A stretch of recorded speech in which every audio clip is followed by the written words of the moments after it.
25শে December আপনারা সব cake কাটেন তো? সেদিন কিন্তু অনেকে কেক খান 25শে ডিসেম্বর। হ্যাঁ, সেদিন যীশুখ্রিস্টের জন্মদিন। যীশুখ্রিস্টের জন্ম হয়েছিল মায়েরা মা মেরির কোলে। মা মেরি কুমারী অবস্থায় যীশুখ্রিস্টকে জন্ম দিয়েছিল। হ্যাঁ, জেরুজালেমে বেথলেহেম শহরে তিনি কিন্তু জন্ম নিয়েছিলেন। ওই জন্য আপনাদের কাছে নিবেদন রইল, এই যীশুখ্রিস্টের যে বড়দিন, এই দিনটা কেন পালন করে গোটা বিশ্ববাসী পালন করছে? কেন?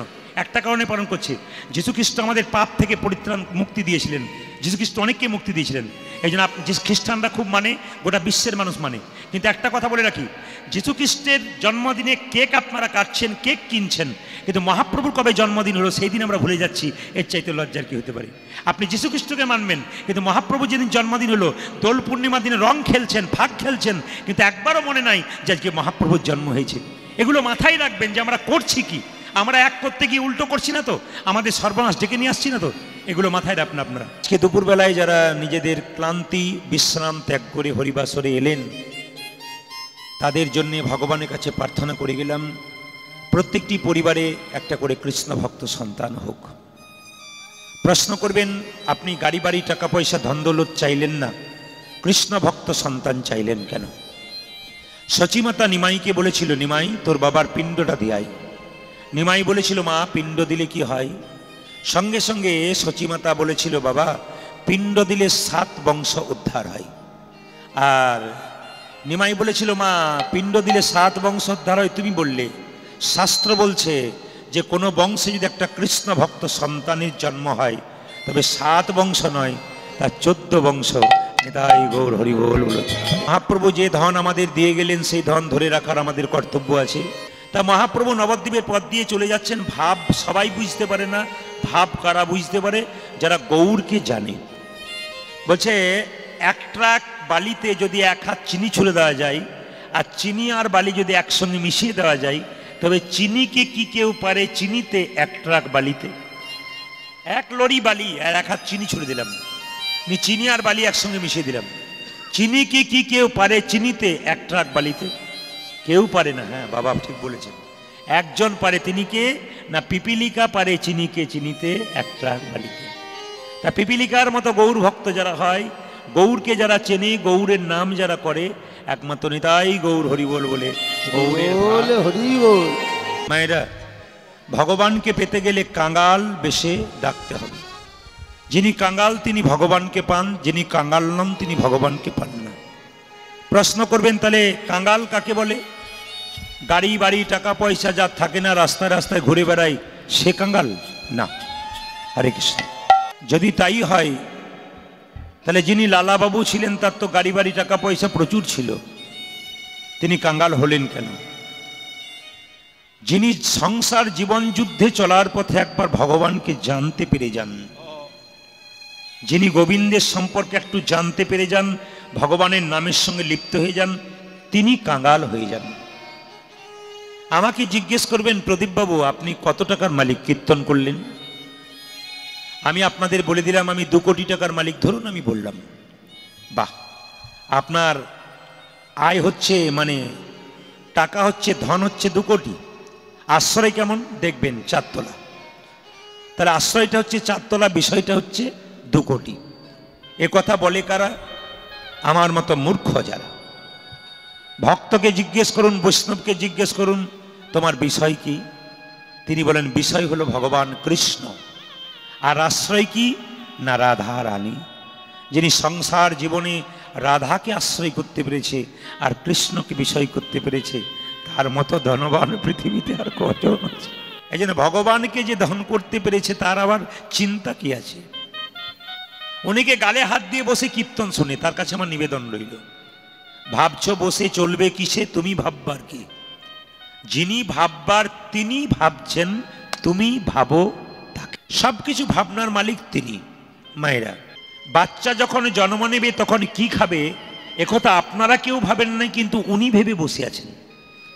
হরলিক্স, ল্যাকটোজেন, ন্যাস্ট্রোজেন বাচ্চা জন্ম হওয়ার পরে দেন না আপনারা। মায়ের স্তনদুগ্ধের মধ্যে ভগবান এমন মধুমাণ্ড দিয়েছে পৃথিবীর আর কোথাও পাওয়া যায় না। প্রশ্ন করবেন, মায়ের দুধটা গরম নয় যাতে জিভ পুড়ে যাবে, লিমিট দিয়েছে। মায়ের দুধটা খুব ঠান্ডা নয় যাতে বাচ্চার সর্দি লেগে যাবে, একবারে হিসাব। মায়ের দুধটা খুব টক নয় যাতে বাচ্চার অম্ল হয়ে যাবে, হিসাব। মায়ের দুধটা খুব মিষ্টি নয় যাতে বাচ্চার সুগার হয়ে যাবে, একবারে লিমিট। নদীর মধ্যে জল, গাছের মধ্যে ফল, তিনি আমাদের জন্য এত কিছু দিলেন, তাকে যদি কিছু না দিতে পারি তবে আমরা বেঈমান না ভালো, কিছু বিচার করবেন আপনারা। যদি আমরা কারো কথা রাখতে না পারি তাহলে আমরা তো নেমক হারাম। কারণ তিনি আমাদের এত দিলেন, আমরা তাকে কি দিলাম? দিনের বেলায় লাইট বন্ধ করছেন, আকাশে একটা লাইট জ্বলছে, ও লাইটের বিল পৃথিবীর কোনো সরকার দিতে পারবে? করোনার সময় অক্সিজেন চলছিল, এখন অক্সিজেন সিলিন্ডার পাওয়া যায়, কিন্তু বলুন তো অক্সিজেনের যদি বিল নাকে মিটার বসিয়ে দেওয়া হয়, কোনো পৃথিবীর কোনো সরকার পারবে? তাহলে তিনি আমাদের জন্য ভেবেছেন, সরকার আমাদের জন্য ভাবছেন, কিন্তু যিনি সরকার আছেন আসল সরকার, তিনি কার জন্য ভাবছেন? পিঁপড়ের জন্য ভাবছেন, একটা রাস্তার কুকুরের জন্য। কেউ কিন্তু অভুক্ত হয়ে থাকে না, সবাই খায়। নিবেদন আপনাদের কাছে, তিনি ভেবে বসে আছেন, তাহলে তিনি আমাদের জন্য এত ভেবেছেন, তাহলে তার জন্য আমরা ভাবতে পারবো না কেন? তোমাকে চিনতে পেরেছি, তুমি কে জানো? যমুনার কুলে কদম্ব মূলে বাজাতে বাঁশি রাধা বলে। তিনি ভগবান গৌরহরি, তিনি দুটি হাত তুলে দাঁড়িয়ে আছেন। মায়েরা কিছু মনে করবেন না, মহাপ্রভুর ছবি আপনারা সবাই দেখেছেন তো, হাতটা এরকম তুলে থাকে। আমরা যদি অনেকক্ষণ তুলে থাকি হাতে ব্যথা হয়, হাত নামিয়ে দিন। কিন্তু মহাপ্রভু ছবিতে দেখবেন, মূর্তিতে দেখবেন সবসময় হাত তুলে আছে। একজন ভক্ত জিজ্ঞেস করছে, ঠাকুর তুমি যে হাতটা তুলে আছো তোমার হাতে ব্যথা হয় না? বলে ব্যথা আবার হয় না, তবে নামাও। প্রভু বলছেন নামাবো কি করে, তোরা তুলছিস না তাই নামাচ্ছি না। একজন ভক্ত বলছে, প্রভু এই দেখো আমি তুলে দিলাম, এইবার নামাও। বলছে তুই তো তুললি, তোদের পেছনে যারা আসবে তারা তো তুলবে না। পেছনে মানে ওই যে তোদের পরের জন্মে যারা জন্ম নেবে তারা হাত তুলবে না, তাই আমি জন্ম জন্মান্তর ধরে হাত তুলে। পৃথিবীতে যারা এসেছে তারা হাত তুলেছে, যারা আছেন তারা হাত তুলছেন, আগামীতে যারা আছেন মহাপ্রভু হাত না তুলে থাকলে তারা তুলবে না, তাই তিনি তুলেই আছেন। আচ্ছা মায়েরা, এই যে হাত আমরা তুলি, কখন তুলি বলুন তো? কীর্তন শুনতে আসছেন, টোটো অটো কেটা, ও দাদা গান হবে একটু যাবেন? আচ্ছা ঠিক আছে যাচ্ছি। আচ্ছা রাস্তায় যাচ্ছেন, টোটো অটো ধরছেন, হাত আড়াল দিচ্ছেন, হাত এরকম করে ডাকছেন, হাত তুলে ডাকছেন। কেউ যদি জলে ডুবে যায়, যখন উঠতে পারেন না তখন দেখবেন হাত এমনি এমনি করে, কেন বলুন তো? যদি কেউ দেখে তাহলে বাঁচাতে পারবে। আর হাত তুলি কখন? যখন আমরা কোনো বোঝা নিই। তাহলে প্রশ্ন করবেন, মহাপ্রভুর সময় তো টোটো অটো ছিল না, তাহলে মহাপ্রভু কি জলে ডুবে গিয়েছিল? আপনারা বলবেন তাও না। তাহলে মহাপ্রভুর হাতে কি বোঝা ছিল? জোরে বলুন হ্যাঁ না না। মহাপ্রভুর হাতে বোঝা ছিল? প্রশ্ন করলে আপনারা উত্তর দেবেন না, ছিল না, এমনি তো ফাঁকা দেখতে পাই। না না, মহাপ্রভুর হাতে বোঝা ছিল, আপনারা দেখতে পান না। দেখার মধ্যে চোখের দরকার আছে, দুটো চোখ, একটা ডান চোখ একটা বাম চোখ। গুরু কৃপার বস্তু একটা চোখ পাওয়া যায়, ওটা হচ্ছে জ্ঞান চক্ষু, ওইটা লাভ হলে আপনারা দেখতে পাবেন। বলে কিরকম? মহাপ্রভু সত্যিই বোঝা নিয়ে যাচ্ছে। কি বোঝা? এখানে কীর্তন হচ্ছে বলে মেয়ের বাবা মেয়ের কাছে এসেছে কীর্তন শুনতে। মেয়ের জন্য আপেল কলা লেবু, মেয়ে যা খেতে ভালোবাসে বাবা তাই এনেছে। কিন্তু আর একটা জিনিস মেয়ের জন্য বাবা এনেছে, ওটা মেয়েও দেখতে পায় না, বাবা দেখতে পায় না, ওটা অনুভবের বিষয়, ওটা প্রেম আর ভালোবাসা। মহাপ্রভু আমাদের প্রত্যেকটা জীবের জন্য প্রেমের বোঝা নিয়ে নিতাই গৌর হরি বল বলে এসেছেন। তাই প্রেমের ঠাকুর শ্রী গৌরাঙ্গ নবদ্বীপের পথ দিয়ে যাচ্ছে। প্রেমের ঠাকুর শ্রী গৌরাঙ্গ প্রেমের ঠাকুর, প্রেম বিলাতে এলো নদী যাই। মায়েরা জেনে নিন, এই জগতে সত্য হচ্ছে হরিনাম, বাকি সব মিথ্যা। প্রশ্ন করবেন, সংসার থেকে এলাম সবই মিথ্যা? বলে হ্যাঁ মিথ্যা, সত্য একমাত্র হরিনাম। প্রশ্ন করবেন কেন? আপনারা মুর্শিদাবাদে জন্ম নিয়েছেন, এখানে আপনার সংসার হয়েছে, ছেলে মেয়ে হয়েছে, স্বামী হয়েছে। এখানে আপনি মারা গেলেন, বীরভূমে জন্ম নিলেন, ওখানে ছেলে মেয়ে সংসার স্বামী আলাদা হলো। আবার বীরভূমে মারা গেলেন, আপনার জন্ম হয়ে গেল উত্তরপ্রদেশে, ওখানে স্বামী সংসার পুত্র কন্যা আলাদা হলো। কিন্তু বলুন ভগবান কি আলাদা হয়? যেখানেই জন্ম নেবেন সংসার আলাদা পাবেন, ছেলে মেয়ে আলাদা পাবেন, সবাইকে আলাদা পাবেন, ভগবানকে আলাদা পাবেন না। নিমাই বলেছিল, মা এ জগতে সবই মিথ্যা, হরিনাম সত্য। কেন? হরিনাম সত্য, গুরু নাম সত্য, সম্বল কর রে পথের সাথা। হরিনাম সত্য, গুরু নাম সত্য, সম্বল কর রে পথের আজকের আপনাদের পরিবেশ এই জন্যে ভালো, দিনের বেলায় কীর্তন হচ্ছে কিন্তু ভগবানের কেমন লীলা দেখুন। কিছুক্ষণ আগে প্রচণ্ড হাওয়া দিচ্ছিল, উনি নাম শ্রবণ করার পর পবনদেব কিন্তু চুপ করে গেলেন। উনি এখন থমকে গেছেন, তাকিয়ে দেখুন গাছের পাতা খুব নড়ছে না, হাওয়া কমিয়ে দিয়েছে। ওনারও একটা গোবিন্দের কৃপা আছে, নাম যেখানে হবে তুমি স্থির হয়ে যাও। ভক্ত যেমন স্থির হয়ে যায়, তুমি স্থির হয়ে যাও। এই জন্য বলি আজকে কিন্তু আপনারা সাধু সঙ্গ করতে এসছেন। প্রশ্ন করবেন প্রদীপবাবু, সাধু তো একটাও দেখতে পেলাম না, সাধু সঙ্গ হলো কি করে? সাধু মানে আপনাদের ধারণা হয়ে গেছে গেরুয়া বস্ত্র পরবে, তিলক নেবে, মালা নেবে, সিকি রাখবে, ঝোলা থাকবে, এটাই সাধু না। ওটা তো সাজা, ও তো সেজেছে। ও দোকান থেকে পাওয়া যায়, আপনি আমি সবাই সাজতে পারি। আসল সাজা কোনটাকে বলুন তো? সাধু সে সাধন বলে ইন্দ্রিয়কে জয় করেছে যে। আগে ভেতরটাকে সাজাতে হবে। মায়েরা পূজা পাঠ সব করতে গেছেন, সুন্দর মারুলি দিয়েছেন গোবরের, সুন্দর কলা গাছ দিয়েছেন, ফুল ফল দিয়েছেন, প্রদীপ দিয়েছেন। আসলে আপনার মনটাই ঠিক নাই, ও সব সাজা হয়ে গেল, আসল কাজটা কিন্তু হলো না। সাধুসঙ্গ সাধুসঙ্গ সর্বশাস্ত্রে কয়, লবমাত্র সাধুসঙ্গ সর্বসিদ্ধি হয়। একদিন নারদমুনি ভগবানকে প্রশ্ন করেছিল, প্রভু এই সাধুসঙ্গ করলে কি হয়? মানে আপনারা যে সাধুসঙ্গ করতে এসছেন, সাধুসঙ্গ করলে কি হয়? ভগবান বলছে, নারদ আমি তো কথায় উত্তর দেবো না, কাজে দেবো। বলে কীরকম? এখান থেকে তুমি 500 হাত দূরে চলে যাও, যাকে প্রথম দেখবে তাকে জিজ্ঞেস করবে সাধুসঙ্গ করলে কি হয়। তা 500 হাত দূরে গেছে, কাউকে দেখতে পায় নাই, দেখতে পেলে একটা গোবরে পোকা, ওকেই জিজ্ঞেস করলো, এ গোবরে পোকা সাধুসঙ্গ করলে কি হয়? সঙ্গে সঙ্গে গোবরে পোকাটা মরে গেল। নারদ এসে বলছে, প্রভু এই তোমার সাধুসঙ্গ? এই যাকে জিজ্ঞেস করলাম সে বেটা তো মরে গেল। ভগবান বলছে, নারদ তুমি 4 কিলোমিটার দূরে যাও, যাকে প্রথম দেখবে তাকে জিজ্ঞেস করবে সাধুসঙ্গ করলে কি হয়। 4 কিলোমিটার দূরে গেল, কাউকে দেখতে পেল না। দেখতে পেল একটা গাভীর বাছুর চড়াট করছিল, ঘাস খাচ্ছিল, কেউ কোথাও নেই। ওকে এ বাছুর সাধুসঙ্গ করলে কি হয়? বাছুরটা মরে গেল। আবার তার আগে গিয়েছিল কোথায় না, আরো 2 কিলোমিটার দূরে গিয়েছিল একটা দেখতে, দেখলো একটা গাছের মধ্যে একটা পাখির বাচ্চা মুখ বাড়াচ্ছে, কাউকে দেখতে পেল না। পাখির বাচ্চাকে জিজ্ঞেস করলো, এই পাখির বাচ্চা সাধুসঙ্গ করলে কি হয়? পাখির বাচ্চাটা মরে গেল। নারদ এসে বলছে, প্রভু এই আমি কান মুড়লাম, নাক মুড়লাম, আমি আর যাব না। বলে কেন? এই তোমার সাধুসঙ্গ, যাকে জিজ্ঞেস করছি সে বেটা তো মরে যাচ্ছে, আমি তো পাপের ভাগী হচ্ছি। ভগবান বলছে, নারদ শোনো, আর একবার শেষবারের মতো যাও, আর যেতে বলবো না। বলে কোথায়? এখান থেকে 10 কিলোমিটার দূরে একটা জঙ্গল আছে, ওই জঙ্গলে একটা রাজবাড়ি আছে, রাজার 15 বছর পর একটা ছেলে হয়েছে, তাকে জিজ্ঞেস করো সাধুসঙ্গ করলে কি হয়। তখন নারদ মুনি বলছে, তুমি আমাকে খুব বোকা পেয়ে গেছো। বাচ্চাটা, গাভীর বাচ্চাটার মা ছিল না, সিংটা পেটে ঢুকিয়ে দিত, ছেলে মরে গেলে মা ছাড়বে? আচ্ছা পাখির বাচ্চাটার মা ছিল না, মাথা ঠুকরে দিত। এখন যদি রাজার 15 বছর পরে সাধের বাচ্চা হয়েছে, তাকে যদি জিজ্ঞেস করি সাধুসঙ্গ করলে কি হয়, আর সে বেটা যদি মরে যায়, তাহলে আমি আর ফিরে আসবো? ভগবান বলছে, নারদ রাখে হরিত, জোরে বলুন, মারে কে? আর মারে হরিত রাখে কে? রাখে তো এলআইসি নাকি? এলআইসি রাখে না? মা এলআইসিতে বলে না জীবন কা সাধবি আর জীবন কা বাঁধবি। না না, রাখে হরিত মারে কে, আর মারে হরিত রাখে কে? নারদ বলছে, তোমার কথাই বিশ্বাস নাই, তবে তুমি যখন বলছো একবার যাই, যা হবে হবে।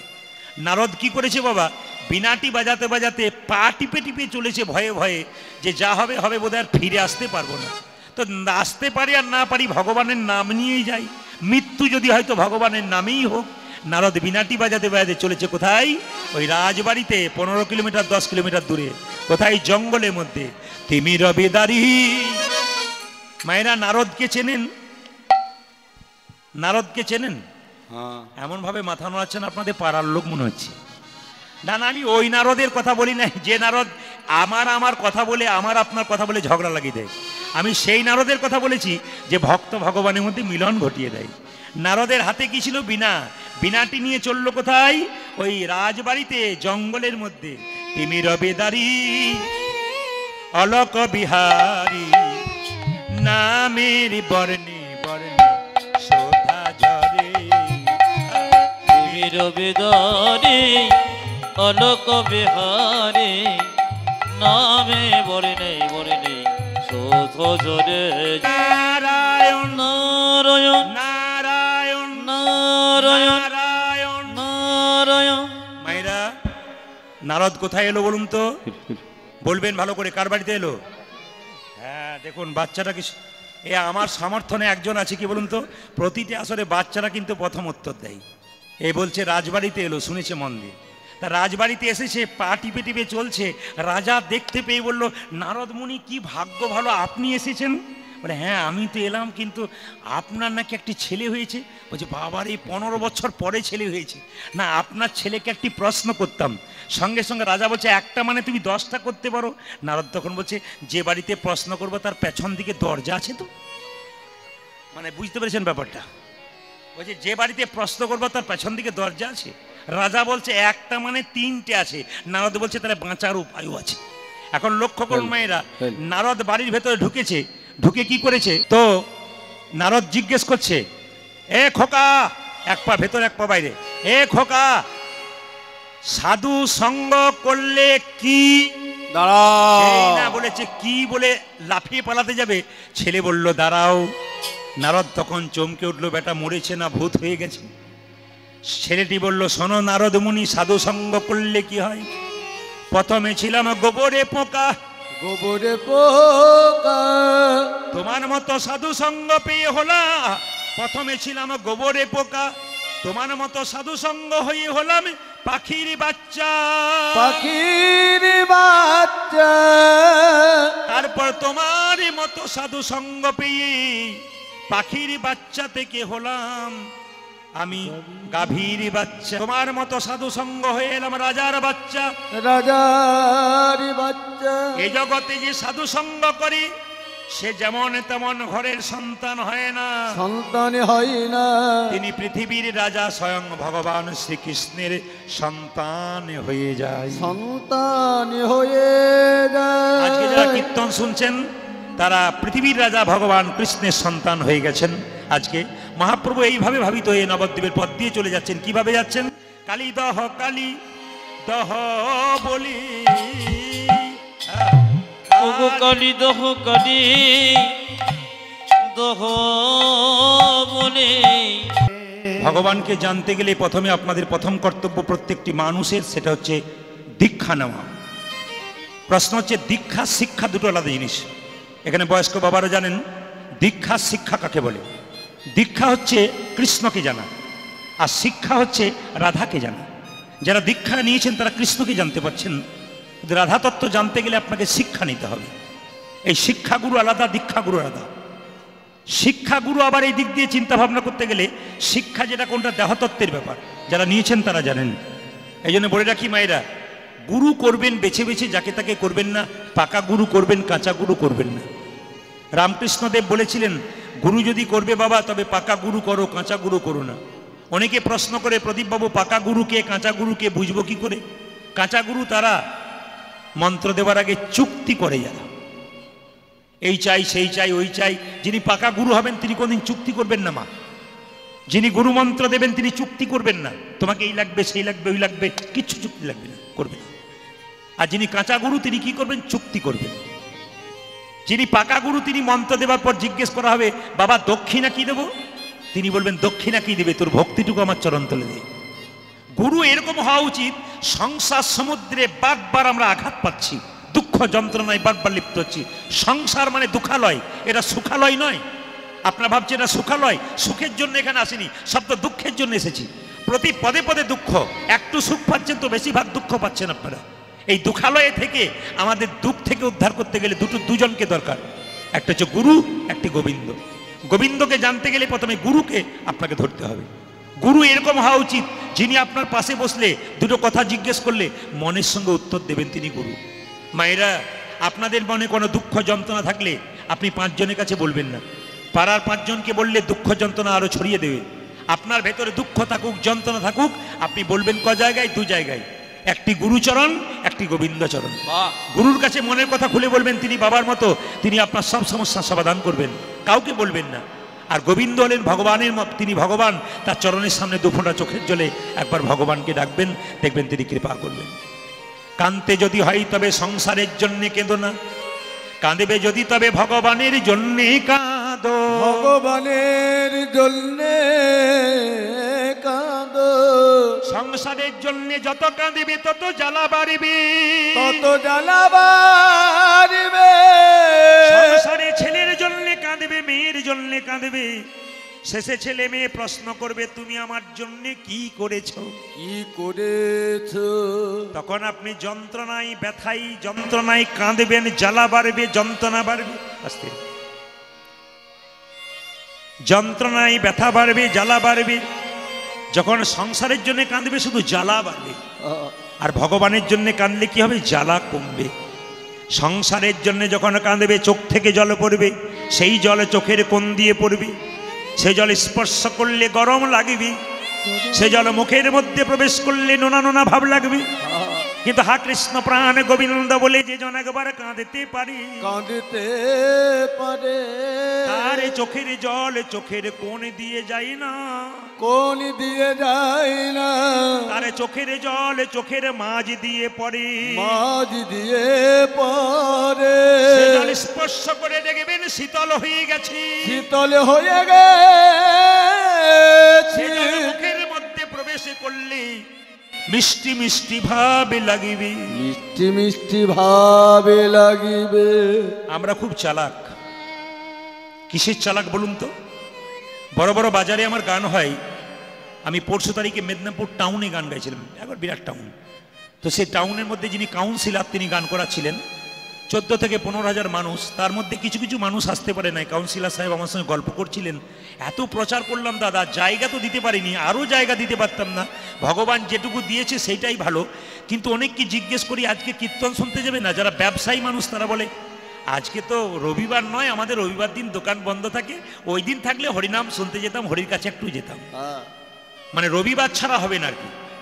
ছেলেকে ঠিক সময়ে টিউশন পাঠাবে, ছেলেকে ঠিক সময়ে স্কুলে পাঠাবে, নিজের ব্যবসা ঠিক করবে, সময় পেলে অন্য জায়গায় বেড়াতে যাবে, কিন্তু ভগবানের নাম শুনতে গেলে রবিবার ছুটির দিন হলে হবে, তাছাড়া হবে না। এরাই দেখবেন ভবিষ্যতে কি বলে বলুন তো, যখন বিপদে পড়ে ভগবানকে ডাকে, ভগবান সাহায্য করে না, তখন বলে ভগবান বলে কেউ নাই, আমি কর্ম করছি বলে খাচ্ছি, ভগবান কি আমাকে খেতে দেয়? এই সমস্ত লোকগুলোই কথা বলে।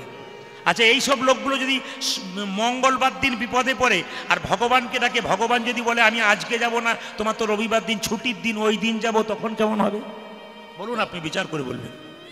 সবচাইতে দুঃখের ব্যাপার আমাদের এইটাই যে আমরা ভগবানের জন্য সময় খুঁজি, কিন্তু যারা প্রকৃত ভক্ত তারা সময় দেখে না। কেন বলুন তো? নিমন্ত্রণ দেখে না, খোল করে তাহলে শব্দ শুনলেই এই জায়গাতে বসে যায়। তাই আপনাদের কাছে নিবেদন রইল, তাই গৌর হরি হরি বল। এই মহাপ্রভুর ছোট্ট বাণীটা শুনবেন, চৈতন্য চরিতামৃতে পরিষ্কার করে লিখেছেন জীব গোস্বামী পাদ মহাপ্রভুর দ্বারা। কি ভাষা?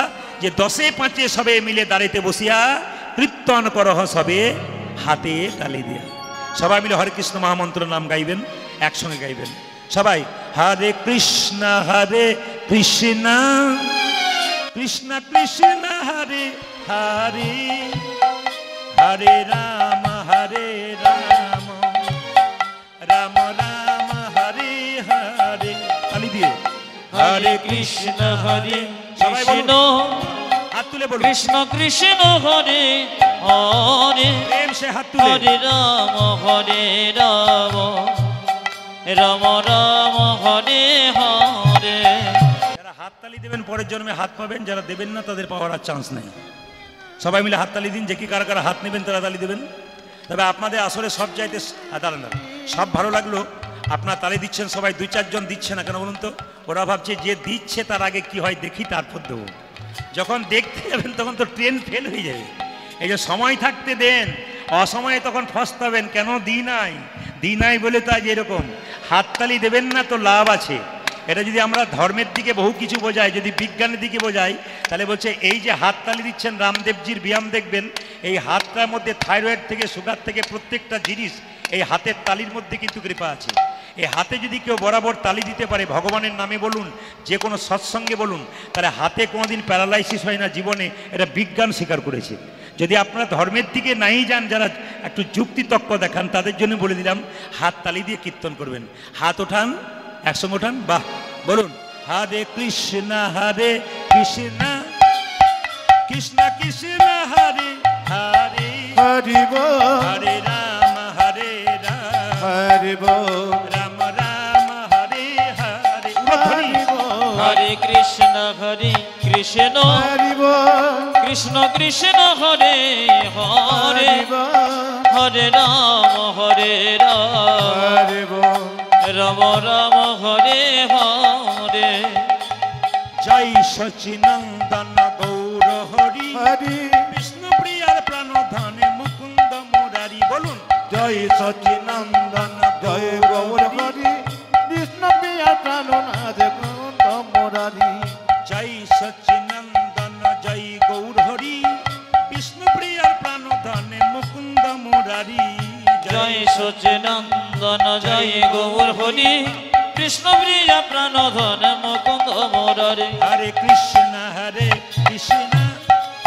কৃষ্ণ কৃষ্ণ হরে হরে হরি বল হরে রাম হরি বল রাম রাম হরে হরে উলধ্বনি হরে কৃষ্ণ কৃষ্ণ কৃষ্ণ হরে হরে হরি বল হরে রাম হরি বল রাম রাম হরে হরে হরে কৃষ্ণ কৃষ্ণ হরি বল কৃষ্ণ কৃষ্ণ হরে হরে হরি বল হরে রাম হরি বল রাম রাম হরে হরে জন জিজ্ঞেস করলেন বাবা কি পালা হবে হরে কৃষ্ণ কিন্তু কিছু মনে করবেন না কীর্তনের পালা কোনোদিন হয় না একবার পাক্কা কথা যদি কেউ জিজ্ঞেস করে কি পালা হবে আমি পালা পালা বলছিলাম ওদের কাছে কিন্তু পালা নয় কীর্তনের লীলা হয় ভগবান পালা করে নাই লীলা করেছে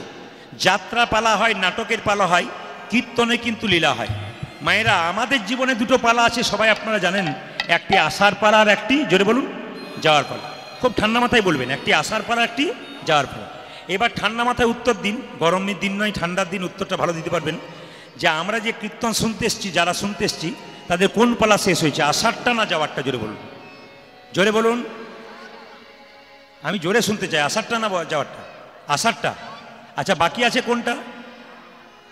আছে কোনটা অনেকে ভয়ে বলছে না যাবে না বলে আর কি বাকি আছে কোনটা জোরে বলুন যাওয়া আর একটু জোরে বলুন এতই যদি বুঝছেন যাওয়ারটা বাকি আছে সাদা চুলে গোদরেজ নিচ্ছেন কেন এত যদি বুঝছেন সবচাইতে দুঃখের ব্যাপার কি বলুন তো মৃতদেহ দরজা দিয়ে নিয়ে যায় বলো হরি হরি বল বলো হরি হরি বল আমরা প্রণাম করি ছেলে মেয়ে প্রণাম করে আপনারা প্রণাম করেন কি ভাবেন বলুন তো ও বোধ হয়ে গেল আমি বোধ হয়ে যাবো না কিন্তু উনি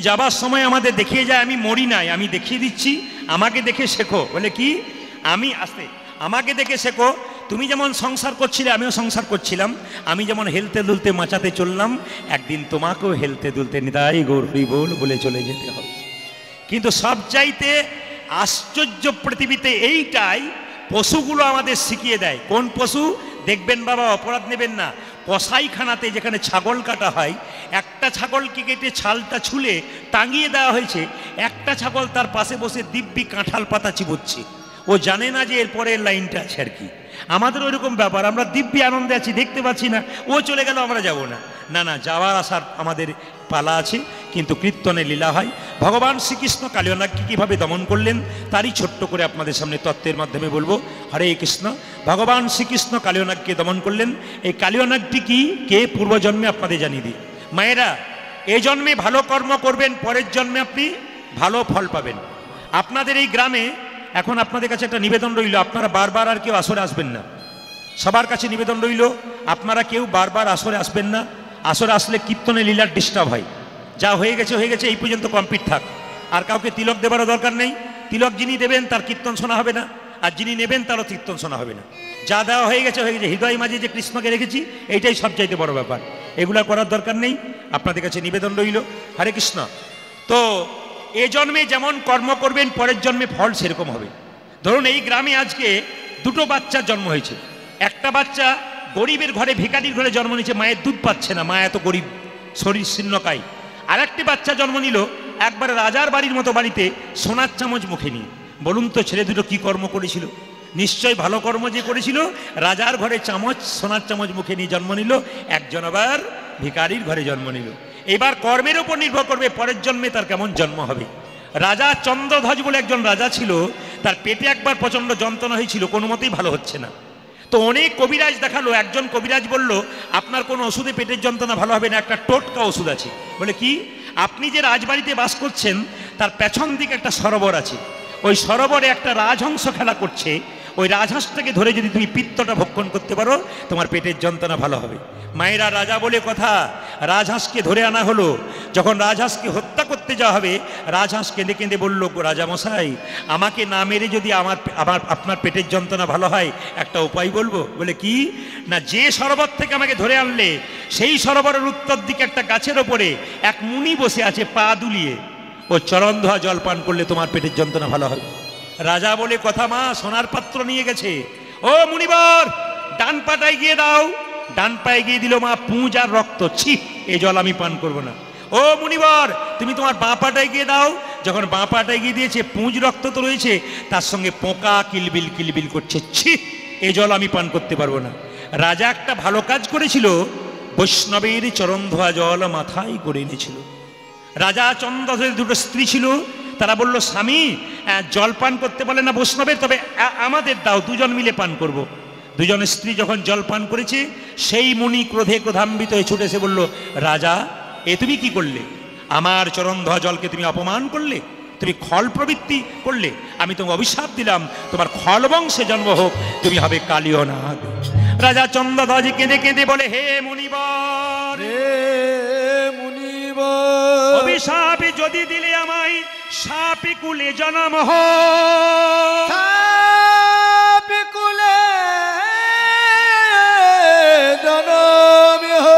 তবে আশীর্বাদ দাও, যেন গোবিন্দের চরণ আমি মাথায় লাভই করতে পারি। গোবিন্দের চরণ আমি মাথায় লাভ করিতে পারি। বলল সঙ্গে সঙ্গে, মুনিবর শোনো, তুমি যদি বৈষ্ণবের চরণ ধোয়া জল মাথায় করে নিছো, আশীর্বাদ করলাম যে তোমার মাথায় একদিন ভগবান শ্রীকৃষ্ণের নৃত্য হবে। সেই কালীয়নাগ জন্মগ্রহণ করেছে কোথায়? বৃন্দাবনে। এখন অবস্থান করছে কোথায়? বৃন্দাবনে গিয়ে দেখবেন কালীদল হ্রদে কালীয়নাগ বাস করছে। পদকর্তা বর্ণনা করছে, দেখো দেখো কালীনাগ কোথায় বাস করে। আরে আরে কালিন্দির কালিন্দির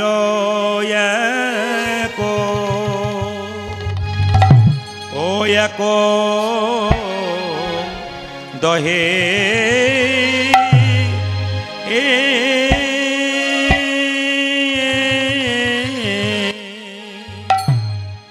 কালিন্দির এক দহে ওগো কালী নাগ তহে এ ওয় হরে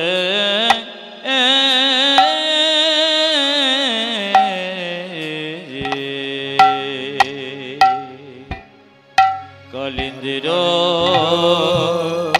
কালিন্দির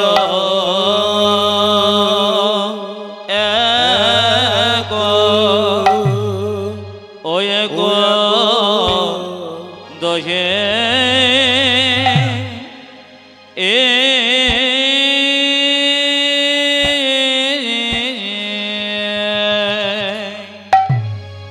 কালিন্দির এক দহে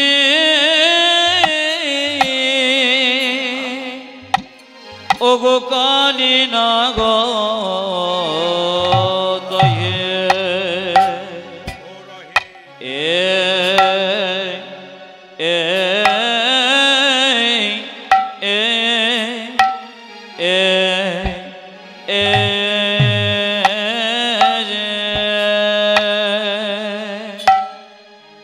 আরে আরে কালিন্দির কালিন্দির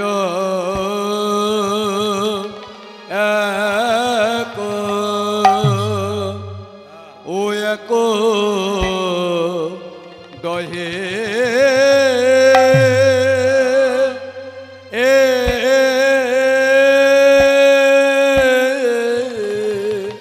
কালিন্দির এক দহে কালী নাগ রহে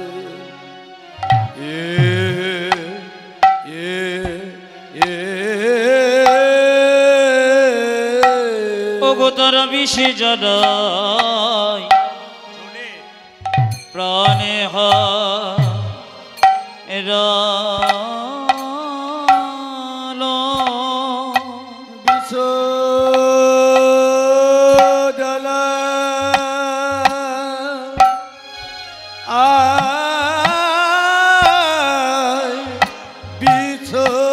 জ্বালাই প্রাণ হারালো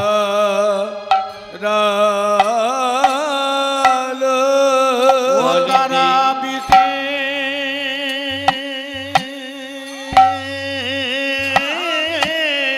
ধনী মায়েরা বিষ জ্বালায় প্রাণ হারালো কলিদের কুলে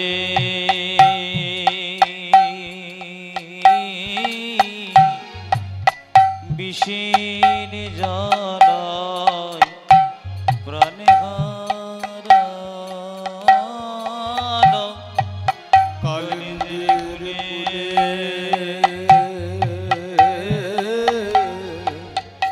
বিষ জ্বালায় প্রাণ হারালো কলিদের কুলে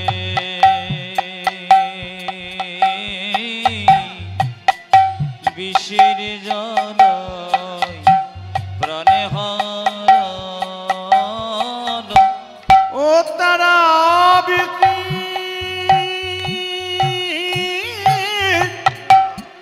বিচির জ্বালায় প্রাণ হারালো কলিদের কুলে বিষের জ্বালায় প্রাণে হারালো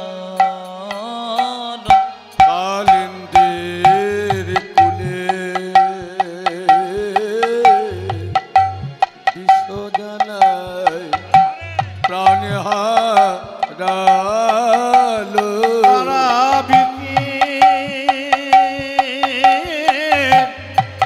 বিচের জ্বালায় প্রাণ হারালো পরিতর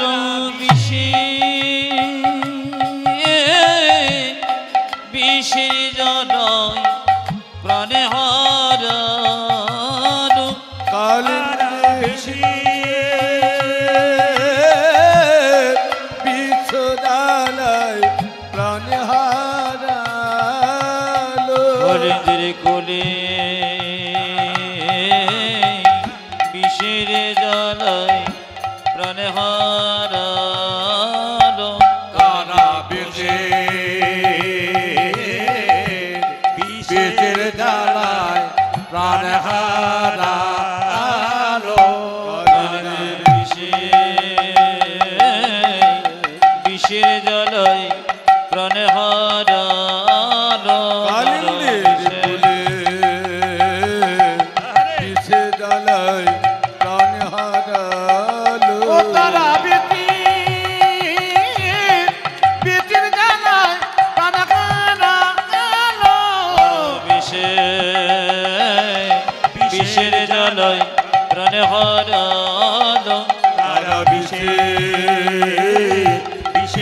জ্বালায় প্রাণ হারালো কলিদের কোলে বিষের জ্বালায় প্রাণে হারালো তারা বিষের জ্বালায় প্রাণ হারালো তারা বিষের জ্বালায় প্রাণ হারালো তারা বিষের জ্বালায় প্রাণ হারালো তারা বিষের জ্বালায় প্রাণ হারালো তারা বিষের জ্বালায় প্রাণ হারালো বিষের জ্বালায় প্রাণ হারালো তারা বিষের জ্বালায় প্রাণ হারালো তারা বিষের